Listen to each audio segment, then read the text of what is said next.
coaches about how y'all approach this as a mix of development and getting ready for an opponent to play in the bowl game. Yeah, I think there's a pretty good mix of it through the first couple weeks. Now, I know Coach has a couple periods at the end of practice that are devoted to development, but to me, I think it's really, really important that we have a good game week prep for Iowa. Because when you get down, obviously we'll leave for a couple days, and when you go down there, there's all kinds of distractions, and it's not easy to focus. So, that's why they give you 2 weeks for the Super Bowl and things like that, so you can get your work done here. So yesterday was like a Tuesday practice, today's like a Wednesday practice, and then tomorrow's signing day, and then Thursday's a Thursday practice. So we need to have a good Thursday and Friday practice before we leave here. We're not ahead, not behind. We're about right on schedule. We just got to get back on track a little bit to playing football. What was your reaction when you found out the guys who were the NFL draft prospects would be playing this game? I didn't expect anything otherwise. So they're team guys. John, I guess you're talking about probably John, Tez, and Jeffrey. I wouldn't have been surprised or disappointed if they made another decision, but honestly, it didn't even occur to me that they wouldn't play, because that's the type of players they are.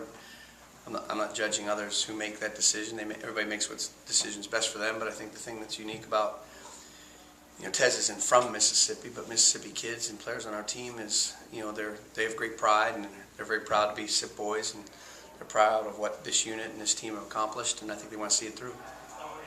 Some of those same guys, when you were at the Broyles Award ceremony and got the news that you didn't win the award, some of those same guys on Twitter, they had your back, showed a lot of support. Do you think that this group that you coached this year sort of came together and got closer than maybe any other that you've coached ever? That's a pretty strong statement, but yeah, I'm really looking forward. I keep telling them I'm looking forward to the Iowa game, because I don't want this season to end. I really like coaching this group of guys. I'm looking forward. We're down to 2 weeks. This is the last 2 weeks. This 2018 Mississippi State football team, Mississippi State defense will be together. It'll never be the same after that. Not worse, not better. Just it won't be the same. And that's, we all understand that's how college football works. But I really like this group of guys, and I want them to be locked in and focused. And I want us to go out and play to our best against Iowa, because I think they deserve to do that. What do you see from Iowa in their offense? Yeah, they're really good. I think it's like everything. They're a little different than the other teams we played. Not better, not worse. They're just different in that they have unique personnel groupings. They have personnel groupings and formations that we don't play against a lot. And not that it's anything that we can't handle if we play up to our capabilities, but it's just different. So it requires a little bit of practice. And they come out in 2 backs, 1 tight end, and run traditional pro-style run game. They come out in 2 backs, 2 tight ends. They come out in 1 back, 3 tight ends. And those aren't things that we see in our conference and our league all that often. And I think that's what everybody likes about the bowl season, seeing those unique matchups and things like that. So I'm kind of excited, candidly, to have a couple weeks to prepare for these guys. And it's, they're very, very straightforward. Quarterback's big and strong. He's a pro-style quarterback. He can make a lot of good throws. The running backs run hard. The receivers are all very, very good, very, very consistent. I know one of the tight ends chose not to play in this game, and I watch him on film. He's really good, so I'm kind of glad that he's not playing. But the other tight ends they're all really good too. 38 is a big-time tight end, probably one of the best we played all year, if not the best. The O-line works well together. Coach Ferentz and his son do an outstanding job with the offense, and it'll be a great challenge. It's just different for our guys. So it's not an offense that we see every day. We see bits and pieces of it from teams in our league, but we don't see this on as consistent a basis as we'll have to play against these guys. The advantage for us, though, too, some of the formations they line up in, I'm not sure we've seen some of them, so they won't really know how we're going to line up either. Yeah, you get to dust off the 3 linebacker sets. Yes, Yeah. We have some different personnel groupings in this week, and that's when they get into 2 backs, that some of that's going to be required, and Willie and Leo and Errol are going to get to play old school football, 2-back run football, powers, and not really powers, but leads and outside zones and things like that. So it's going to be fun. How is the communication different with 3 linebackers on the field as opposed to a nickel? It's not really. As a matter of fact, a lot of our calls are the same. Other than the fact that it's a nickel or a 3rd linebacker in the game, you know, in most of our playbook stuff, it actually says N/S, so it's nickel and Sam. I mean, we can do, there'll be some things that we'll do in the game with John Abram probably playing that position, you know, just because he can, you know, so, you know, that's part of our strategy. In a big picture sense, in today's game with so much offense, for a team to allow just 12 touchdowns over the course of a season, I mean, and over half those in just 2 games, I mean, professionally speaking, do you expect to see that kind of play in today's college game? You know, it was a fun year, and like I said, we have really smart, tough, aggressive, unselfish players.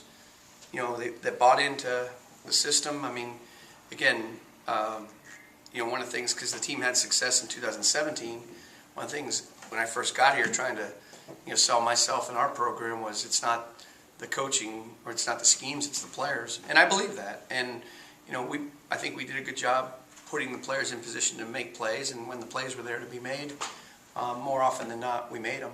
And the thing that really was unique about this team, I thought, is they did a really good job. You know, there's not anything like you don't look at the unit and say, boy, they're good against the run, but not against the pass. They're good on this, but not that. I'm not saying they're the best of all time, but there's not really a weakness. You know, and I think everybody thought all year the front four, the D-line would be the strength. And it is, don't get me wrong, the D-line's the strength, but I think the secondary stepped up and played on a real good basis. You know, and you look at, everybody always asks, well, what are you going to do next year? I mean, next year the team will look a little different, but we'll find a way to be successful, and the strength of the group maybe at linebacker and then the secondary next year. And certainly we return some really, really good D-ends. We'll need to find some guys to play D-tackle. But, you know, you ask, I mean, you know, to give up, whatever, to give up 12 points a game over 12 games, to give up 12 touchdowns, to give up 60 points at home all year, that's 7 games, and only 3 touchdowns, and no touchdowns rushing at home. You know, those are things that, you know, after the Iowa game, we'll all be able to look back and say that was something we could be real proud of. That secondary you mentioned, Cam Dantzler's development, I thought was pretty key to that. Yep. But just evaluate him and his growth just in your time here. All those guys, I mean, you know, Jamal, Cam, and Mo at the corner position have all been real steady Eddie. And, you know, I think, you know, I certainly think Cam's put himself in the discussion to be a top flight corner coming into next season, you know, and he's very proud, and he practices great fundamentals and techniques, and Coach Buck does a really good job with him, and there's not really much of anything that he can't do. I mean, he can cover, he can press, he can play off, he can play cover 2, he can blitz. I mean, he had a good blitz against Alabama, had a big sack. He supports the run well, he tackles well. He had a nice crack replacement against Ole Miss on a 3rd down and short play. That was a big play. So, I mean, all those guys. The guy that I, you know, because I had heard that he'd struggled in the past, the guy that I thought had an excellent year too is Smitherman. You know, I think Mo's interception against Ole Miss was as good a play as we had in the secondary all year, and he just practices so well. He makes mistakes, but when he gets coached hard, he doesn't pout about it, he doesn't suck his thumb, he doesn't look to someone else and, you know, shrug his shoulders. He just takes coaching well, and I think that's why he had a really good year too.